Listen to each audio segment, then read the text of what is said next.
Hey guys, welcome back to R S cooking YouTube channel. ಇವತ್ತು ನಾನು ನುಗ್ಗೆಕಾಯಿ ಸಾಂಬಾರು ಅಂದರೆ ಶೇಂಗಾ ಸಾರಲ್ಲಿ ನುಗ್ಗೆಕಾಯಿನ ಮಿಕ್ಸ್ ಮಾಡಿ ಯಾವ ಥರ ಮಾಡೋದು ಅಂತ ತೋರಿಸ್ತಾ ಇದ್ದೀನಿ.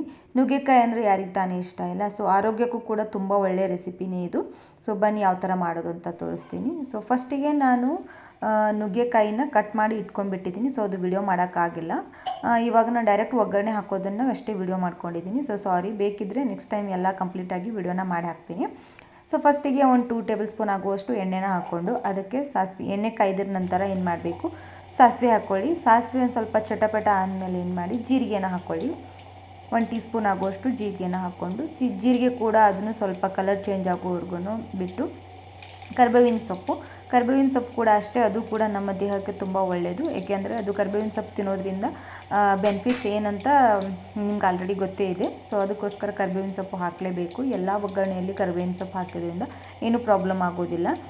ಸೊ ಕರಿಬೇವಿನ ಸೊಪ್ಪು ಕೂಡ ಅಷ್ಟೇ ಬ್ರೌನ್ ಕಲರ್ ಆದ ನಂತರ ಏನು ಮಾಡಬೇಕು, ಬೆಳ್ಳುಳ್ಳಿನ ಹಾಕ್ಕೊಂಡಿದ್ದೀನಿ ನಾನು. ಬೆಳ್ಳುಳ್ಳಿ ಸ್ವಲ್ಪ ನಿಮ್ಗೆ ಎಷ್ಟು ಬೇಕೋ ಅಷ್ಟು ನೋಡಿಕೊಂಡು ಬೆಳ್ಳುಳ್ಳಿನ ಹಾಕ್ಕೊಳ್ಳಿ. ಸೊ ಇವಾಗ ನುಗ್ಗೆಕಾಯಿನ ಕಟ್ ಮಾಡಿ ಇಟ್ಕೊಂಡಿದ್ದೀನಿ, ತೊಳೆದು ಡೈರೆಕ್ಟು ಒಗ್ಗರಣೆಯಲ್ಲಿ ಹಾಕಿಬಿಡಿ.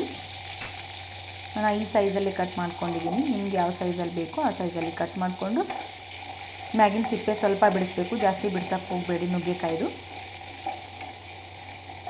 ಸೊ ಈ ಥರ ಎಲ್ಲ ಮಿಕ್ಸ್ ಮಾಡ್ಕೊಬೇಡಿ. ಸ್ವಲ್ಪ ನುಗ್ಗೆಕಾಯಿಗೆ ಎಲ್ಲ ಎಣ್ಣೆ ಹಚ್ಕೊಂಡು ಸ್ವಲ್ಪ ಫ್ರೈ ಆದರೆ ಟೇಸ್ಟು ಡಿಫ್ರೆಂಟಾಗಿ ಬರುತ್ತೆ. ಅದಕ್ಕೋಸ್ಕರ ನಾನು ಒಗ್ಗರಣೆಯಲ್ಲಿ ನುಗ್ಗೆಕಾಯಿನ ಹಾಕ್ಕೊಂಡಿದ್ದೀನಿ. ಸೊ ಇವಾಗ 1 ಟೊಮೆಟೊ ಹಾಕೋತಾ ಇದ್ದೀನಿ ನಾನು.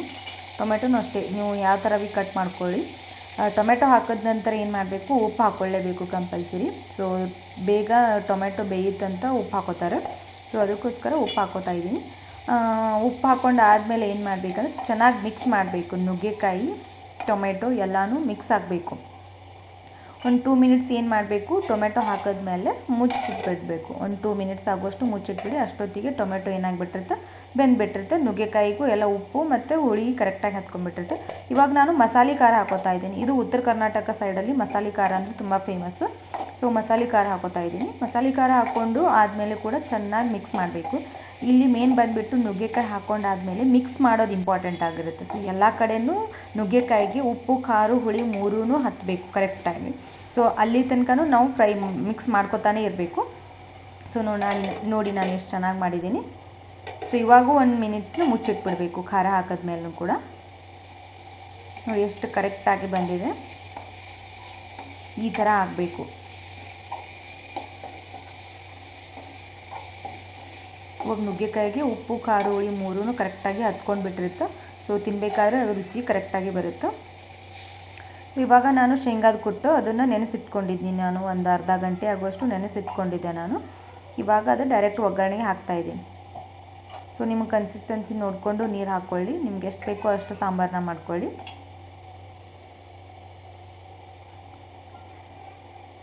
ನೋಡಿ ನಾನು ಈ ಕನ್ಸಿಸ್ಟೆನ್ಸಿಯಲ್ಲಿ ಇಟ್ಟಿದ್ದೀನಿ ಸಾಂಬಾರು. ಇವಾಗ ಏನಾದರೂ ಕುದಿಬೇಕು.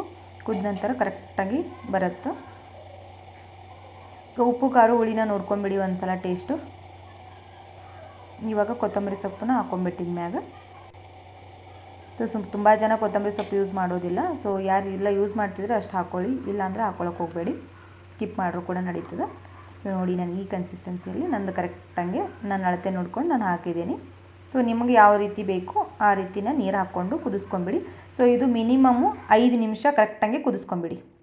ವಿಡಿಯೋ ಇಷ್ಟ ಆಗಿದ್ದರೆ ಒಂದು ಲೈಕ್ ಕೊಡಿ. ಹಾಗೆ ಫಸ್ಟ್ ಟೈಮ್ ನಮ್ಮ ಚಾನಲ್ ನೋಡ್ತಾ ಇದ್ದರೆ ದಯವಿಟ್ಟು ಸಬ್ಸ್ಕ್ರೈಬ್ ಮಾಡ್ಕೊಳ್ಳಿ. ಪಕ್ಕದಲ್ಲಿರೋ ಬೆಲ್ ಐಕನ್ನು ಕೂಡ ಪ್ರೆಸ್ ಮಾಡ್ಕೊಳ್ಳಿ. Thank you for watching and keep supporting. Bye bye.